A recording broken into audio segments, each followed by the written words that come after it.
हम छोटे थे तो एक रिश्तेदार के यहाँ गए थे।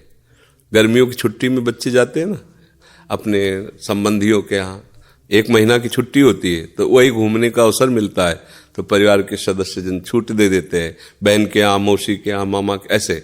तो बहन के यहाँ गए थे, तो बहन की जो पति की बहन होती है उसे नंद कहते हैं, वो उनके यहाँ ले गई थी।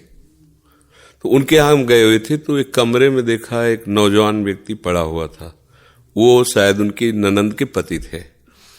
तो उनको पता नहीं क्या लगा, भगवान की प्रेरणा, हम तो बच्चे ही थे, तो हमें बुलाया, ऐसे नजदीक गए तो रोने लगे। उनका बच्चा अब हमारी कोई बात नहीं सुनता तो हमें मन में है आपसे बता दें, तो शायद हमें भगवान उदाहरण देना चाहते होंगे इसलिए सुनवाया होगा, नहीं तो हम बच्चा थे, उनका कोई सपोर्ट तो कर ही नहीं सकते थे।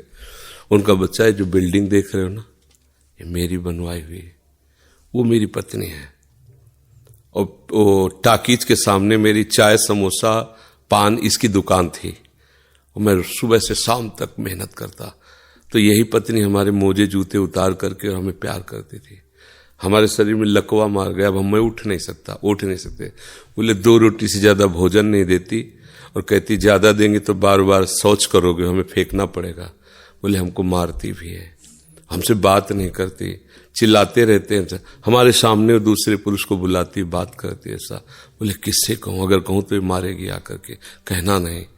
तो हम बच्चे थे पर वो बात हमारे दिमाग में, हम बार बार सोचा इस विषय कि मेरे से क्यों कहा, तो शायद मुझे शिक्षा भगवान दिलाना चाहते थे, एक उदाहरण हमारे दिमाग में।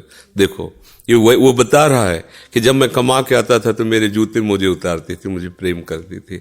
आज वही पत्नी है, मेरा ही सब वैभव है, मुझे रोटी भर पेट है, क्योंकि लकवा मार गया, शरीर बेकार हो गया, अब वो पड़ा ऐसे। अब उस व्यक्ति का कौन मित्र होगा, कोई प्यार से बात, तभी तो हम बच्चे थे, हमें बुलाया, कोई प्यार से बात नहीं कर सकता, वही व्यक्ति है जिसने अपने जीवन को सजाने की चेष्टा की। लेकिन एक मित्र है जिसको वो नहीं जानता था, इसीलिए अगर उस मित्र को जानता होता तो उसको रोना नहीं बनता, वो केवल उसी से बात करता और जीवन बदल जाता। वो कर